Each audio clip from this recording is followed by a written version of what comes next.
Good evening, everyone. This is Harriet Westmore from the More Self Discovery Podcast, the podcast where we discuss various topics, and to self discover ourselves within self discovery. I'm sorry, my tongue tied today. It's been a while, so I want to welcome you all to the podcast. For those who are us that are listening by YouTube, I please hit that like and subscribe button. That will bring up the algorithm and get more videos to the top, so you can be a part of the More Self Discovery family. I have a special guest here. She is a licensed financial advisor, and this is something that we definitely need to learn and know about is our finances, especially in times where the inflation has gotten higher. We're at the peak of holiday season, so we definitely need uh, some literacy and some advice as to how to best manage our personal finances as well into bringing generational wealth within our future. Her name is Amber McNeil. As I said, she is a licensed financial advisor and she works for one of the top insurance companies in the country. She was born and raised in New Jersey. I don't know if I have the. She's from Jersey. So, and she's also a proud member of the Alpha Kappa Alpha sorority. So, there you go. Any sorors out there, yeah, definitely recognize. And she's a graduate from Rutgers University in the state of New Jersey. And from there, she received her bachelor's degree in sociology and communication, as well as her master's in education. Her interest became in the financial field was her desire to help women and families accomplish their financial goals. So we're going to talk more about how and why was it important for her to be in this type of field. So welcome, Amber. I appreciate you coming on and being a part of the More Self-Discovery podcast. Yes, thank you so much for having me. I'm super excited to be on here and chat with you and talk to your audience. This is definitely a subject that's really important to me. And I think the question of how did I get started, right? And so, Mm-hmm.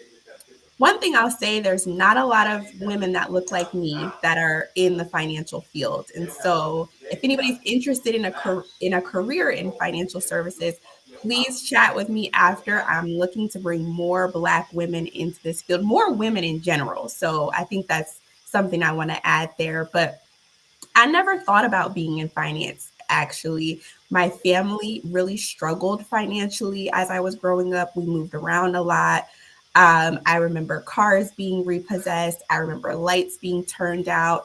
And really, my parents looking to my grandparents to help kind of fill the gap Mm-hmm. for some of their need. And a lot of it was just around lack of financial literacy, lack of understanding how the things you do today are going to show up and bite you in the butt a year from now, 5 years Right. from now, and even into retirement. So that was the foundation that I was standing on in terms of my financial understanding. And it was actually a guy that I dated in college. I had gotten my first job out of college and, saving my little money, or I thought I was saving, but the guy I was dating one day said to me, like, oh, yeah, like, how much do you have in your savings account, your emergency savings? And I was like, $100. And he's like, what are you doing with all of your money? So that was the first time anybody had even talked to me about having an emergency savings. My first job Wow. in college. And from there, my career took me to a 10-year career in working in higher education. So I was a university administrator. And one of the things I saw with my college students, they were similar to myself. They were graduating, getting great jobs, but I realized they lacked some of those financial skills, some of those Mm-hmm. really life skills, and one of them being financial services, financial literacy and financial planning. So I started bringing financial literacy programming into the different universities that I worked at. I don't know if you're aware of a woman named Tiffany, the Budgetnista. She's out of New Yes. Jersey. Yes, Tiffany. Yes. when I worked at Rutgers University, I would bring her in to do workshops for my college students, and I would buy books and then give them away to the students. And so Wow. that, and I joined her Facebook group and her financial club and all of those things.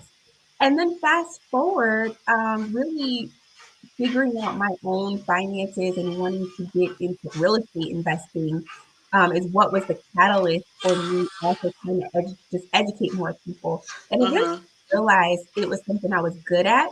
Having that educational background, I was able to break down concepts to people.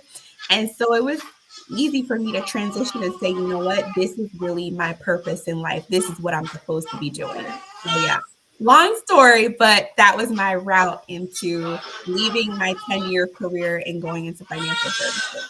Wow, that's awesome. That's awesome. First of all, Thank you. you know, I am very familiar with Tiffany. She is she's the, like you said, the budgetista. And you learn a lot from her. And Mhm. also, it having a actual opportunity to bring her into, for you to have her speak to others is just a wow. That is definitely a large feat. So Yes. what caught me when you're first beginning to talk about, financial literacy, it just hits home to a lot of us is how we're, how we grew up. A lot of us Mhm. grew up living from paycheck to paycheck, and it's mostly in. Let me ask you this: do you find it more that the lack of financial literacy is in our community, people of color, or is it, across the board? Based on your experience? Yeah, it's interesting because I find that it actually is across the board, but I will say I do feel like other ethnicities, I think they have more exposure. I do. But I always tell people it doesn't matter if you're making $1 million a year if you're spending 1,000,001 and can't keep up with your bills and you're not investing your money. Mm-hmm. So I feel like generationally, yes, I feel like the Black families that I work with, the families of color that I work with, really have no understanding, and it's a generational issue. Mm-hmm. When I work with let's say their white counterparts, it's usually not a generational issue. It's usually just, my parents were great with money. They took care of everything, but they didn't Mm-hmm. necessarily teach me how to do it. So that's Mm-hmm. interesting. So I get a lot of that, of where, like, yeah, my parents just did everything for me. And now Mm-hmm. that I'm taking control of my finances myself, I'm not really sure what to do. Versus when I'm working with Black families, it's like, okay, generational. It's a generational Mm-hmm. issue. Yeah. Mm-hmm. Right. Yeah. Yeah. And I could definitely, see that. And a lot of it, like you said, is lack of knowing um, Yeah. how to budget our money, and quite frankly, we don't have the access to a lot of the resources that are available to, other, white our white counterparts. So with Right. that being said, what is the main thing that we as a family, especially within the Black community, what do we need to really understand about as far as creating our generational wealth, or at least stopping the trend of, Mhm. of not having generational wealth? Yeah, that's a great question. So I have a couple little statistics. So 7 out of 10 people say that their financial planning needs improvement. Mm-hmm. 78% of Americans are not confident that they understand how to build financial security, and yet only 32% of Americans actually have a financial advisor. So I think one of the first things is getting the information, whether that is through your own self study, whether that Mm-hmm. is deciding to partner with a financial advisor. Um, we don't know what we don't know. And by Right. us not either seeking out the information or by us not seeking out a professional, that's really impacting us. And so that's an easy fix. Nobody's, I think we're waiting for someone to come save us or hand us. No, we've got to Right. be willing to go out and seek the information and seek better. So when we think about like a financial plan and building financial security, it really is kind of, I like to say, three parts. So the Mm-hmm. first part being the risk management piece. That's things like making sure we have the proper emergency fund, minimum 3 to 6 months of living expenses. You'd be surprised how many times we're putting ourselves in debt because we don't have an emergency savings It's and true. we don't have any cash set aside. Uh-oh, we need 4 tires. Well, guess what? We have to put that on a credit card because we don't have any Right. cash in the bank. So it's some of these principles sound so simple, but we're not doing it. So, first step is that risk management, making sure that we have a proper emergency savings in place. Second piece under risk management is the insurance side of it. We have insurance on our car, on our house, on our cell phone. Mm-hmm. We need to have life insurance. I'm not sure why we as a community are worried or scared to get life insurance. And I know there's a lot of mistrust in that industry, Mm-hmm. but we are missing out on an opportunity to build generational wealth through life insurance. So I'll give you, an example. One of the number one determinants of wealth in the United States is homeownership. What Mm. happens when someone passes away, when grandma passes away? We sell her house because either A, we can't afford the taxes, maybe the house needs repair and we don't have money to repair it. So having proper death benefit and life insurance could pay off those taxes, pay for the Mm-hmm. repairs. It's a way to keep that asset in the home and fund it, right? So when we think about the impact of losing a parent or a spouse in a two-income household, and Mm-hmm. how, especially if you're already living paycheck to check, losing an income is going to be detrimental to those children or detrimental to those other spouse. And life insurance is the cheapest way to create an immediate estate. So if you were to get, let's say, $1 million life insurance policy today and you pass away tomorrow, your family is inheriting that $1 million. And it Right. was literally pennies on the dollar for you to get that. Wow. Um, and then the other last piece in terms of insurance is making sure that we're protecting our income through Mm-hmm. disability insurance. So most jobs provide some form of disability insurance. So one of the things that I always do when my clients get a new job is we sit down and we look at that benefits package. So even when we're comparing jobs, sometimes it's not all about the salary. What benefits are you getting? Right. Right. And Right. so you want to see, is your job offering short term and long term disability? Those are two things that you want to get. And typically, they're not going to offer 100% of your check. So you want to make sure you can supplement that with an outside insurance policy.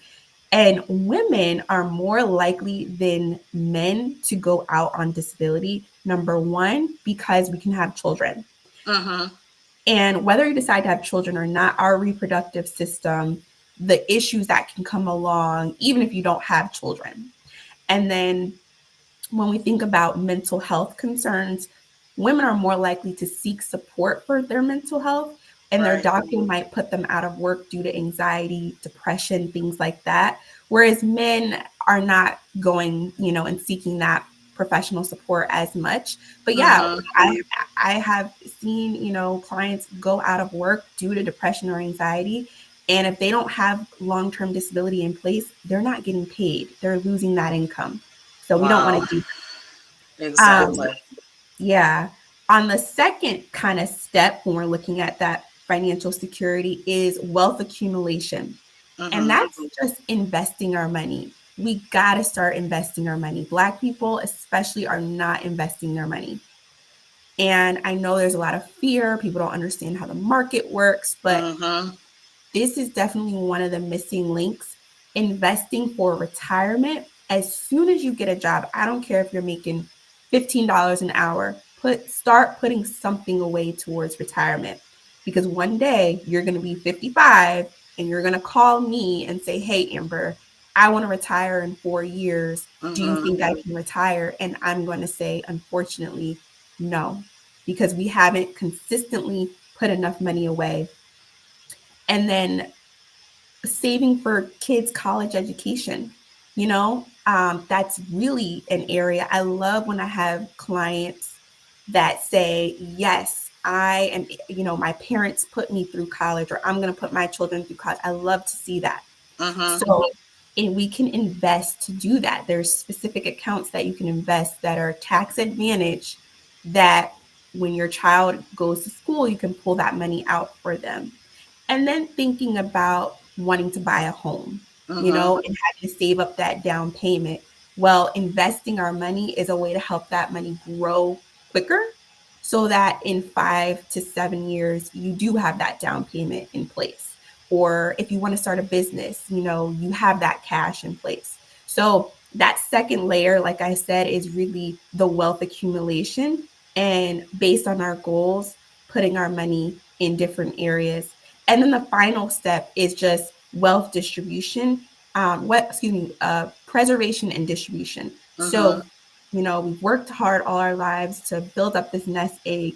What is the proper way to distribute our assets in retirement, so that we're not just giving it all away to taxes, and that we're not just dwindling down our wealth? And then when we Mhm. pass that legacy on through estate planning, what does that look like? So there's a lot of different layers, but that's kind of the steps that I take some of my clients through, is building on that plan in that way. You gave a lot of wealth of information. And I think the main thing that a lot of us don't do is set aside money for emergencies. I mean, Mm-hmm. emergencies are, I mean, that it can come at any time. And Yeah. like you said, I mean, we are using that credit card. And a lot of us have that high interest rate credit card because of our Yeah. credit score. And so, that's another whole area of what we, have to, look for and watch out and be careful for. Now, as far as the insurance, um, Mm-hmm. some of us may not understand what's the difference between term and whole, and what Great you think question. is a best route for to build upon. Yeah, so that's a great question. So I am leery of, there's a lot of different opinions in Mm-hmm. the financial space about this Mm-hmm. topic. So I love that you're asking me about this. And I find that there are some people that are like, oh, you should only do term, or you should only do whole life. And Right. kind of like, there's like camps, like you're in this camp or you're in that camp. Mm-hmm. I like to straddle both, actually. And the reason being is because your life insurance is a tool, is a financial tool, but the purpose of it can be different depending on what you're trying to accomplish. I'll give Mm-hmm. you kind of a scenario, right? Let's say you have a young family. There's two parents and two children, right? The need on either parent might be 2 million of insurance, right? They might Mm-hmm. need 2 million per parent of life insurance.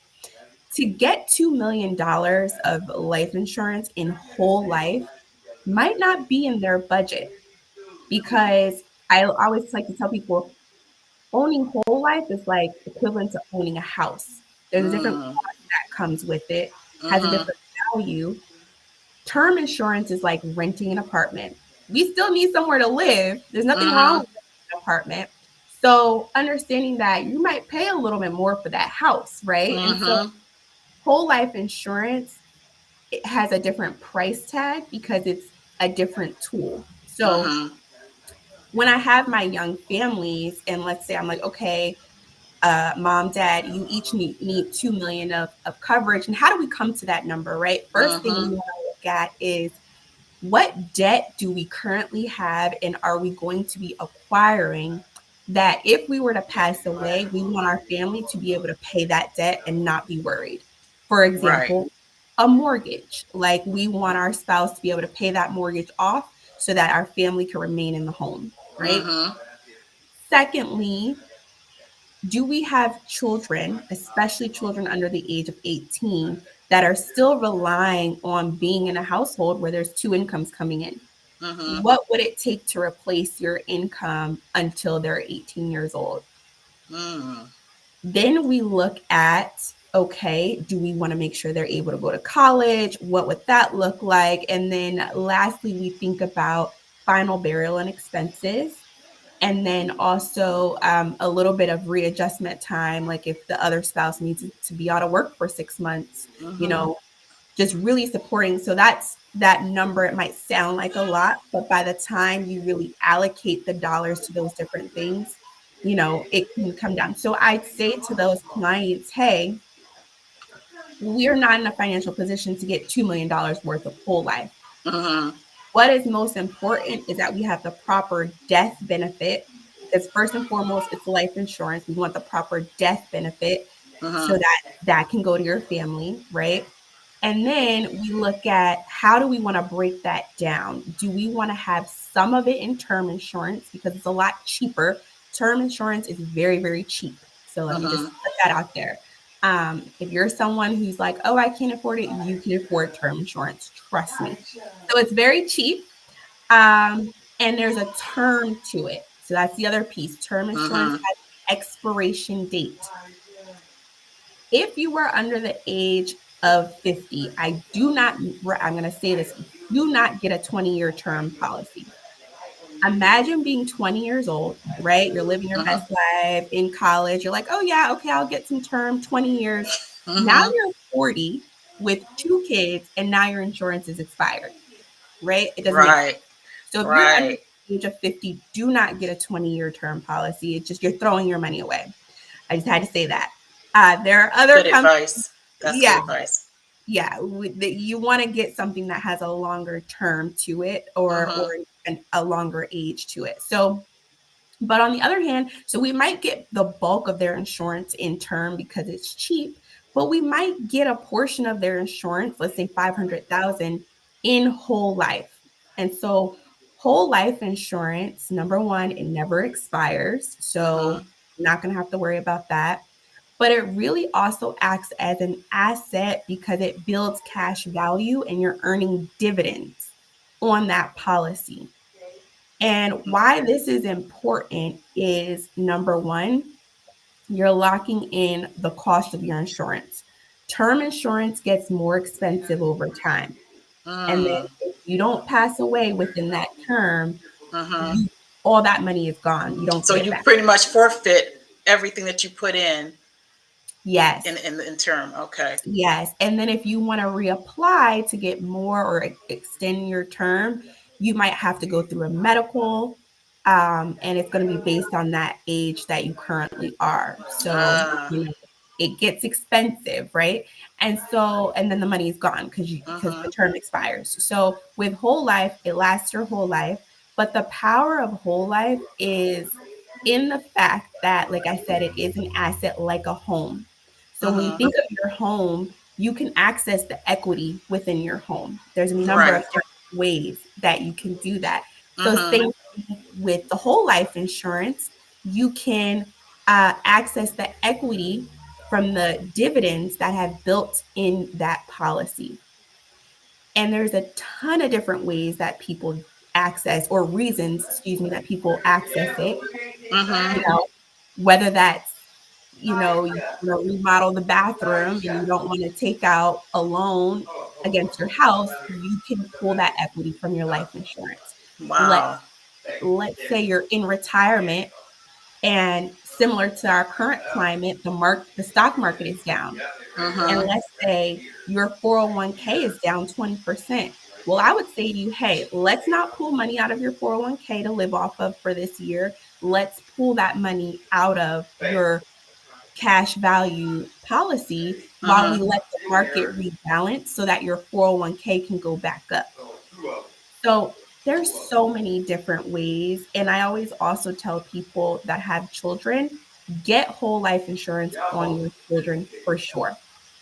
For sure. Because by the time they're 18, that imagine how that cash value would have grown in that 18 years. And they can, by the time they graduate college, they might have enough for a little down payment for a house. Yeah. So it's another wealth building tool that I feel like a lot of people don't know about.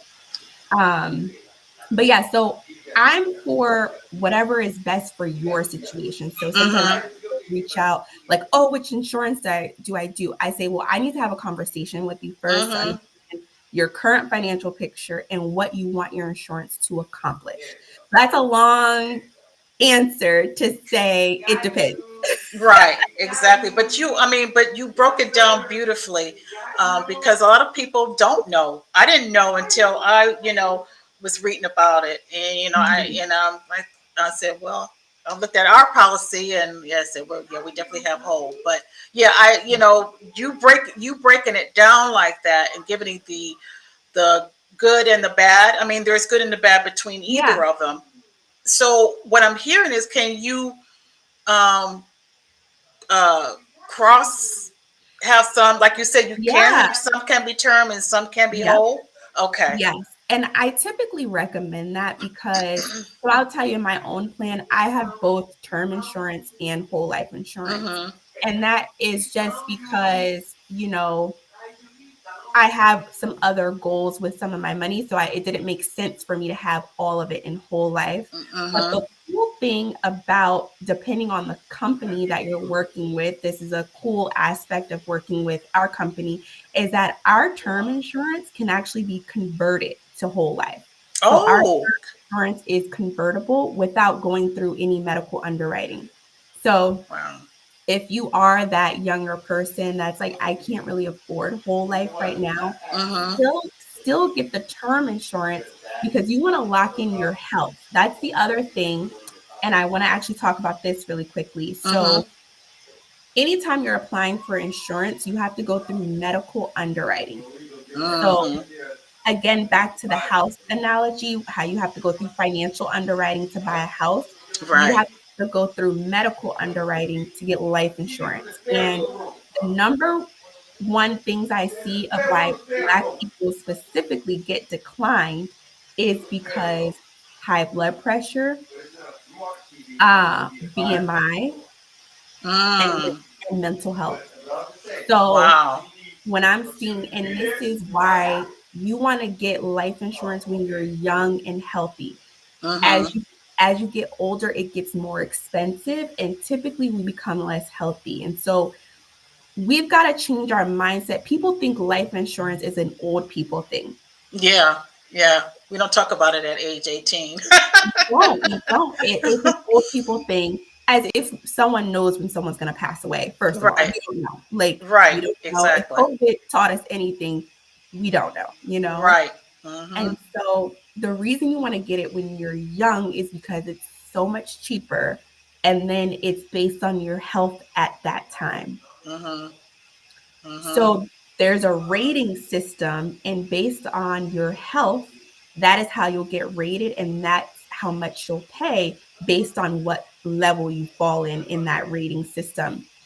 Another thing that it can impact your ability to get life insurance is criminal history.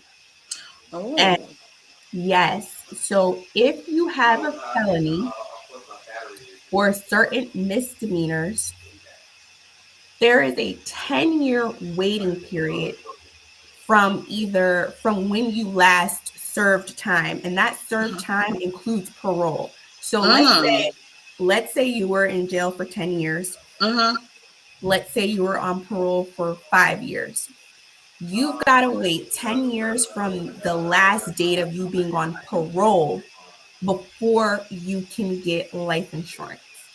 So basically, it's when you're off, officially off, as they say, off paper. And Yes, for so 10 years. for 10 years. Wow. Wow, And that's interesting. it is. And when I first started, I didn't know about this because, like, I Mm-hmm. didn't have that many clients that had experienced that. And I had a Mm-hmm. young family, and it was a husband and wife. They already had, I want to say, 2 children, and the wife was pregnant with their third child. So they're like, Mm-hmm. okay, we got to get our life insurance in place. Mm-hmm. And it broke my heart. He got declined, and he also got declined, and his was because of that issue. So he had been a part of an armed robbery when he was a teenager. Uh, and he had served his time, mm-hmm. had been out of parole for 5 years, but they wouldn't approve him because he hadn't hit that 10 years. So now this was a Black family, two children, one on the way, and they were not eligible for life insurance. Wow. So it's serious. We gotta get on top of this.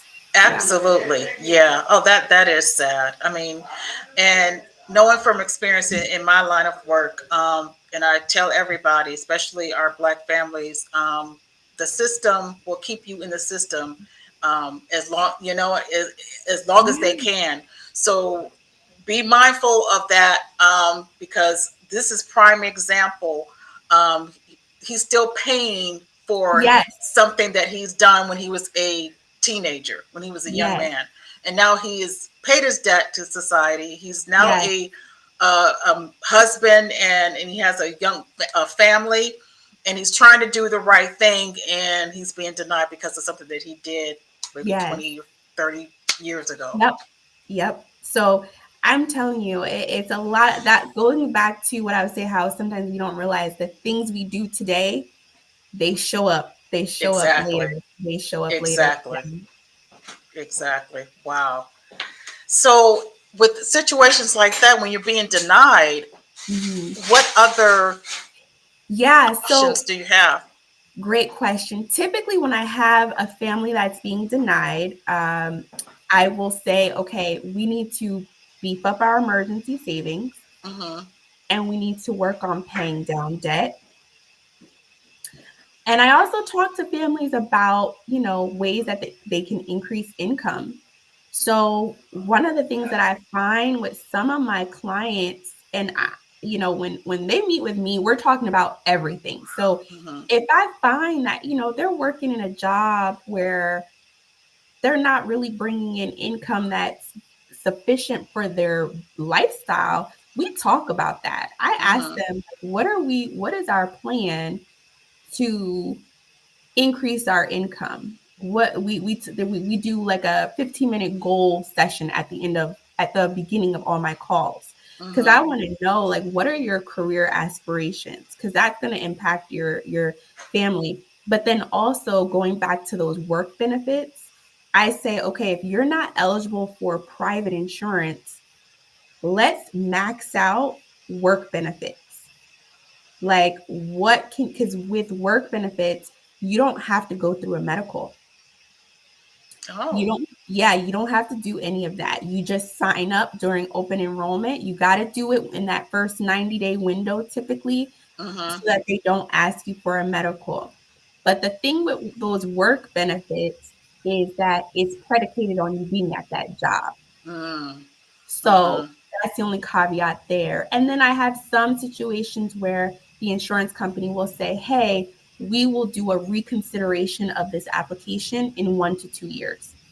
So if Mm. that's the case, I'm saying, hey, we've got to lose weight or we've got to get our blood pressure under. So very real conversations Right. regarding health. Yeah. Wow. Wow, you have given us a lot of great information and things that little simple things that we could do to, Yeah. and it start with our health. It starts with our Really. health, It and does. I'm going back to the setting aside emergency funding Mhm. for emergencies. And when we're for closing, what should we look for when we're seeking out person as yourself as a financial advisor? What things are we Yeah. should be looking for? Great question. And I want to make a quick point on the budget. Mm-hmm. So, some of us, we like to use our debit card or our credit card to purchase things, right? Mm-hmm. Anytime I have a client who is struggling with their budget or savings, I put them on a cash budget. So I tell them that, hey, you're not allowed to buy things with your debit or credit card. You have to use cash because we don't have an emotional connection to that debit or credit card. That Right. we're just swiping away. So Right. my Yeah. one tidbit is, if you're trying to get serious about saving, move yourself to a cash-based budget. At the beginning of the week, take out how much you're going to need for groceries. how much fun money you have, and stick to those dollars. If it's Tuesday and you only have $10 left in your going out to eat budget, then I guess you can't go out to eat the rest of the week. You've already spent it on Monday. Wow. Yeah. Yeah. So that's just a little fun thing that I like to do with my clients. It's like, say, no, we got to move to a cash budget. We are not allowed to use the debit card because I want you to see the money that you're spending. So Wow. that's That's something that. I And need to do. That's definitely yes, something I yes, need to. yes. And then to your question about seeking out professional support is you want to look for someone. So the thing that I love about our company is that we do comprehensive financial planning. So we're Hmm. not just insurance and we're not just investments. We're all of the above. So you do want to try to look for someone that is well-rounded enough to speak to those different areas and not just investments and not just insurance. You want Okay. them to see the bigger picture and actually create a comprehensive plan. Okay. The second thing is I would say make sure aligning your priorities. I tell my clients this is going to be a lifelong relationship. So, you do want to gel with the person. You Hmm. want to understand what is their planning philosophy? Does it align with you? And then the third thing I would just say is look for quality in the company. So, Northwestern Mutual, the company that I work for, we're a triple A rated company. Triple A rating is the highest rating that you can get. So you really want to look for those things with so many companies and banks closing and different companies shutting down. You want to work with a reputable company. So we've been around for over 160 years and Wow. we're still going strong. So, yes, I would say those top three areas are very important. And then just reach out, and have that initial meeting to see how you gel with that person. I would say December is the perfect time to make an initial connection with an advisor so that you can set up your plan for January. So, yeah. Wow.